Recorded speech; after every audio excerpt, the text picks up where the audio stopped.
Mics are on. Check. Check, check. I feel like I'm on stage. There it is. Call to order the September 14th Planning Commission meeting. Has everybody had a chance to read the minutes? If Yes. I'll take a motion.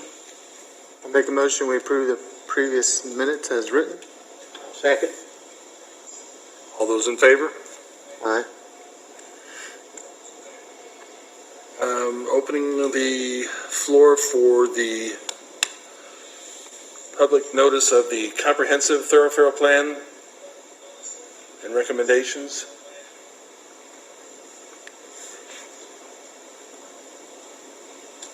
Well, thank you. My name is Adam Pieper. I'm a community planner with HWC Engineering. Back before you to present an update of the comprehensive plan and thoroughfare plan. We were last here, I think, in May. And just briefly, I'm happy to go into as much or as little detail or answer any questions about that, but just wanted to focus a little bit tonight on process, some of the key changes coming out of the previous draft, and then, like I said, answer any questions. So this started back last May, actually, with kind of internal organization and kickoff. And then we started things with the project steering committee in June. Kind of that June to April of this year was our really focused effort in working through the steering committee and broader community outreach and engagement efforts and drafting initial versions of both the comprehensive plan and thoroughfare plan. And then since that time have been working through a revision process. I'll also say, I had a scheduling conflict, I think, with one of your meetings, and then we had an additional delay on our end, so that's why it's been a little bit of time. But here now to have the public hearing and ask for a favorable recommendation on both documents to the town council. In terms of our engagement efforts, like I said, this project was led by a steering committee that met 5 times. We had an initial community workshop for issue and opportunity identification, use that information as well as other online engagement, our analysis, and steering committee input to draft the initial set of recommendations, and shared those with the community at the Big Ideas Open House to kind of confirm that direction or make any course corrections coming out of that. We did have 2 online surveys, one corresponding to each of those events, with over 600 responses. We also had some targeted stakeholder invitations and meetings towards the front end of the process. And then more recently, like I said, we're before you as well as the town council kind of presenting the draft plan.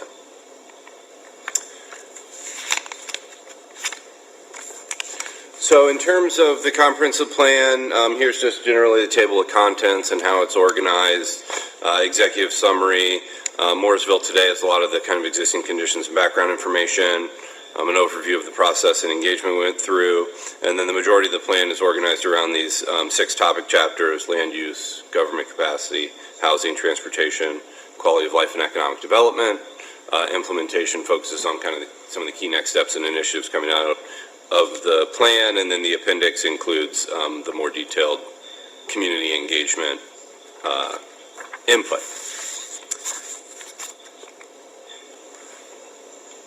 There we go. In terms of changes from the May draft for the comprehensive plan, in a couple places we've tried to better emphasize that really implementation is going to be dependent on funding and making fiscally responsible decisions. So don't make an improvement or a policy initiative if that can't be sustained in the long term. We have added a discussion about the Morgan County Comprehensive Plan and included a snapshot of the county's future land use map and kind of how these align, and the county's kind of takes a slightly different approach in terms of intensities, but how that generally fits with the town's future land use map. And really it's the town's extension of sewer service or not, that is going to have the big factor on what that development intensity can be. In a few places, we've removed references to specific subdivisions or commercial developments to make more general statements about future development or redevelopment. We've also edited wording in several places where it was perceived as negative when that certainly was not our intent, so I apologize for that. We also had a question about using Zillow data as a metric, and we think that's valuable because it more closely reflects sale prices, but we did also add American Community Survey home values, which are more based on tax assessment. There is a goal related to Indiana Street and making right-of-way enhancements to that. We've rewritten a lot of that section to reflect some of the town's past investments and efforts related to stormwater there, and correcting some other word choice we had. In the economic development chapter, there was a discussion of not really wanting larger warehouses, and we've kind of rephrased that. It's not necessarily a community want or not want, but just because of market and location, that's probably not an ideal or won't be a popular spot for larger warehouses, and emphasizing, the community's desire is really to attract higher wage jobs in the industrial park, or business park, excuse me. And then more broadly across the document, something we talked about last time, in several places it said town utilities or utility infrastructure, and we have corrected those to specifically reference the town sewer, since obviously the water utility is separate. There were other kind of wording changes. I know Tammy shared with you the tracking document that we put together with page numbers, kind of what the comments were and how we addressed them. So that is not the definitive list, but if you want, I can pause for a second, and if you have any questions about the comprehensive plan before we would move on to the thoroughfare plan. Does anybody have any questions? No. Looking over the tracking matrix that you gave us, it looks like a lot of the things that were brought up at the joint meeting between the Plan Commission and the Town Council were addressed. I know that you asked for additional emails, and the way that you put in here what comments you received and how you edited it, I think it reads fairly well on what was asked of you and how you responded. So I appreciate that. We don't want to make you have to go back and read the whole thing again to make sure that we got your comments, so that's why we put that. And I mean, everybody has different opinions of how something should read, but it looks like you addressed everything as well as you possibly could and got a nice smooth transition between each meeting. And having sat at the beginning of the process on the on the board and on the steering committee, it's been a long project, and I know that you have listened to everybody involved every step of the way. So Thank you. Okay, so I'll jump onto the thoroughfare plan here. Quickly, this is obviously a little shorter document, pretty technical and focused to the analysis. The key changes here were that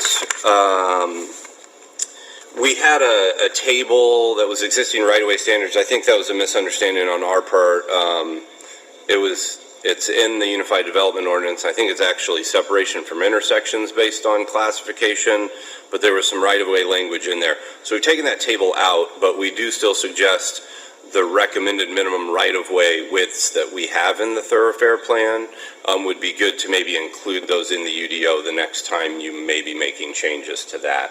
There's still the legal justification for it by adopting the thoroughfare plan, but just for kind of applicant or petitioner ease and understanding and better emphasizing the need to get adequate right-of-way dedicated at the time of development, that would be something to think about. Additionally, we added a couple tables and some text to the crash analysis section. So what we did was, instead of just taking the pure counts at each intersection or along each roadway segment, we've tried to standardize those or make them more comparable in terms of along segments, it's per 100 million miles traveled. So taking the length of that segment and see how many people travel along it as a function of crashes. Same things for intersections, it's per million entering vehicles. Interesting, for the intersections, it was generally the same. The highest frequency were also the highest per million vehicles. Those were generally all along State Road 67. For the segment crashes, actually, it was Monroe Street. It was kind of a lower crash count, but actually, in terms of, like I said, crashes per miles traveled actually went from like sixth in quantity to second. So something to think about, and I know part of that is already going to be addressed with the NDOT signalization project. And then coming out of the last steering committee meeting where we talked about the thoroughfare plan, and then as well as the meeting with you all, there were some specific intersections that we were requested to look at. So 144 in Rooker, 144 in Johnson, and then Bridge and Field as those apartments would be developed and potential implications there. So we've included a write-up of for each of those. So those were the big changes. Again, there's some more minor kind of text or wording corrections. Kind of, our take is, to Tammy's previous point, I think there's a lot of way to say these things. If someone suggests something else, we're happy to do that. It's where if there's going to be a fundamental change to the intent of what the plan's saying, that's when we would want to go back and say, okay, well, does that align with what the steering committee talked about or what the public was saying? So if there's any questions regarding the thoroughfare plan. Questions? I have none. That it? Appreciate it. Thank you. Well, being as though there's no public here to make a comment, I'll take a motion to You still have to have it was open, okay, never mind. someone needs to make a motion to close the public hearing. Make the motion, we close the public hearing. Second? Second. All those in favor? Aye. And we need to take those separately as far as written recommendations. Yes. Okay. Also take a motion for the comprehensive plan, either a favorable or unfavorable recommendation to the town council. I make a motion that we send a favorable recommendation to the town council for the comprehensive plan.